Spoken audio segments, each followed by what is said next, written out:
Instead of this animal pen, try out this diagonal design. Or instead of building a roller coaster over water, you should bounce it across like so. And today we're covering the cheap yet easy ways to upgrade your world. And hey, according to the YouTube king, no one's ever subscribed to the channel using their right pinky finger. So if you're up to the challenge, point your 5th digit to that red sub button below. It's free and it helps out a ton. A secret entrance is a great addition for your house, but with redstone in that, it could be an expensive one. Enter the painting. Now, I know paintings are the white bread of the secret entrance world, but this user had an idea on how to spice it up. And by adding simple things like trapdoor gaps, specific jumps, and slabs to crouch under, we can make this old favorite a lot more effective. And that way we make sure that this painting doesn't go to waste. And we do it all without needing to learn a full course on redstone. Clearly, it's tough to build anything realistic in Minecraft, but that doesn't mean that we shouldn't try where we can. So for a start, let's take these hillsides and transform them into a classic grassy hill. See, since there's only grass on the top texture of our grass blocks, then a simple solution would be to take some moss and place it around the dirt parts of the hill like so. And that way, the distracting dark brown dirt gets replaced with a more complementing green. And while it's probably still too boxy to look realistic up close, if you zoom out, it's a marked improvement for sure. And it'll be worth trying at your next hillside cottage. Lava seems like a pretty expensive fuel to use, but in recent updates, it might be more economical than coal. Consider this. If you're having difficulty finding coal ore nearby, then this simple dripstone setup lets us make a renewable lava farm for a fuel source. And since lava burns for 1,000 seconds, by the time that your fuel's up, one of these basins should be good to go for a refill. So while it might require some startup iron to get this running, it could be a solid fuel farm for your early game exploits. Beds are a staple of the game, and they won't be going away anytime soon, though a little variety would be nice. So what about a sleeping bag? Well, we can pull this off by solely placing slabs around the rim of the bed, which is super easy and it doesn't require a lot of material. And while I'm not saying that this is going to work out if you place it in a castle, it might fit in for a temporary base in the mines. But for any Bedrock players, beware, because you might not be able to respawn on top of the bed like we can in Java. You never want your house to feel too cramped, so to make every block count, why not opt for trap doors instead of blocks for your walls? Now, hear me out. The idea here is actually pretty solid, because while the regular blocks fill up the space, trapdoors take up just a fraction, which makes for a roomy inside without sacrificing the exterior. And as long as no hooligans come by and flip open the trapdoors, your base should be just as safe as it was before. By now, you've probably seen one of these pianos before, and while they're nice, obtaining just one dragon head in survival can be tricky, let alone this many. So lucky for us, by using looms and some wood, we can save ourselves the trouble. And since the texture of the loom looks like piano keys from this angle, we're capable of building a much cheaper version of the traditional dragon head approach. And while it might lack some of the detail, it is easy to make. And that way we can also save those dragon heads for something extra special. When you're making a big build, it can be common to use any and all blocks of scaffolding. Except, oddly enough, scaffolding, because bamboo can be tough to find. But while dirt or cobblestone are the usual suspects, consider snow for a second. Because with a simple farm like this, we can power the system and let the snowballs flow into our chests. And hey, being able to get all of this without wearing down our shovel is another welcome addition. Just know that this only works on Bedrock where the snow layers break into snowballs when they're moved like so. You know, some say it's a small world, but I think this might be smaller than what they had in mind. Though with a cartography table, it's much easier to have a globe in your house. And all you need to do that is some dark oak to go around. That way, the table itself can fade into the background blocks and let that globe really shine. And even though it doesn't spin very well, it does make for unique decoration. So without custom player heads in survival, this is the closest we've got for that. What's the best way to get sugarcane? Well, this user might have the right idea, and it's cheap too. See, when you etch out a design like this in the ground and then place one block of water in the center, the water will space out evenly throughout the canal. And that, folks, lets us plant our sugarcane at maximum capacity. So if you're playing something like Skyblock where you need to be real picky on how you use your water, this might be a way to cut back without slashing your paper profits. Making a minigame in Minecraft can be quite a technical problem, and that's in no small part thanks to the tremendous amount of command blocks and redstone that these things require. So if you're like me and you can't manage to pull that off in your survival world, this community pick might be a good call. Here, we can just use differently colored candles to mark the buildings for a game of Monopoly. And then, if you just have each player move to the space that they're on, this might make for a simple, yet effective game to play on your realm. Just make sure you don't ruin any friendships. Spamming around a bunch of torches is effective, but ugly. I mean, let's just be honest. But thankfully, with the new mob spawning changes in 1.18, we now have a way to spawn-proof our base with a few pieces of glow lichen. See, instead of placing these in the caves, we can use them over the top of the soil like so to make an effective yet subtle way to keep the monsters at bay. And for the right atmosphere, that does offer a nice change of pace. So if you have a farm as efficient as Ilmangos, that should be an easy switch. Keeping your animals in the pen can be a real pain, so to cut back on materials and still keep them in place, try this pattern. Apparently, when you place down fence posts diagonally, it still keeps the animals in. This is because the animals are registered to be one block wide, but using them diagonally goes less than that space, which will prevent our animal friends from leaving. But if you build this, just keep in mind, the babies are still able to escape. So if you do this, just make sure to look out for the little rascals. It's tough to make Minecraft feel scary. I mean, this is what the world looks like. What would you expect? But to add that vicious flair to your nether base, these nether wart blocks can really sell the image. Taken after this user, we use the block for something of a blood canal to fill out our altar room. And if anything, it lets us finally have a use for nether wart blocks since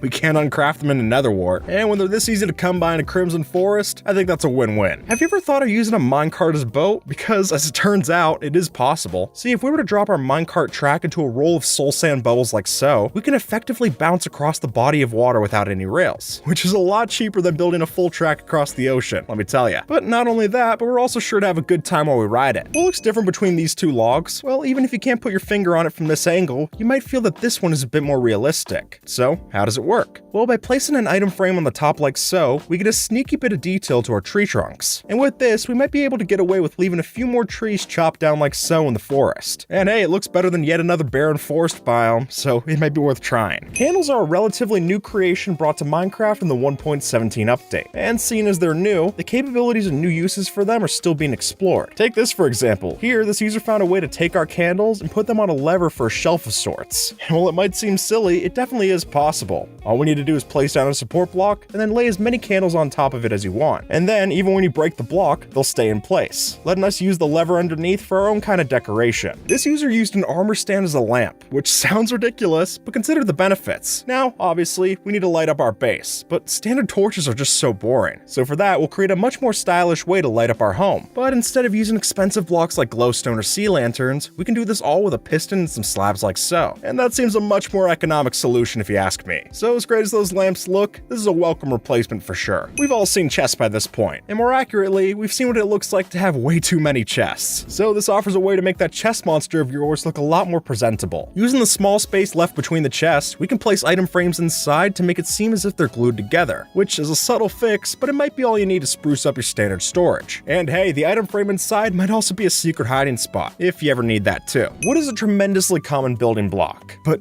maybe not like this. Though while this seems rudimentary, it might be ingenious. See, by placing a ring of saplings like so, we can bone meal them up to adulthood and all of a sudden have a ready-made shack to use. Now, I'll admit it's by no means a looker, but it's definitely functional, and for quite a bit of safety before nightfall, that might be all you need. And hey, it still technically counts as a tree house, so that's gotta amount to something. Furnaces are functional, but they're not the most interesting, so this offers just the way to turn your bland setup into a top-tier grill. See, if we were to place our food into item frames like so and lay out some rails over the top, we get ourselves a head start towards getting that family gathering going. And if we want to go a bit further, we can even put some actual furnaces underneath, adding in some extra functionality to boot. Trapdoors are a solid way to come and go when it comes to a hidden base, but when used in the wrong spot, they do stick out, like a lot, which is why this big drip leaf might be a better alternative. See, drip leaf placed like so forces us to crawl when it pops back up, which means it works as an automatic trapdoor of sorts to allow us to enter our secret stash. And hey, since these can be waterlogged as well, they'll look even less noticeable in a local pond, letting us swim to safety without any of the complicated redstone or trapdoor eyesores. And with that, folks, have a good one.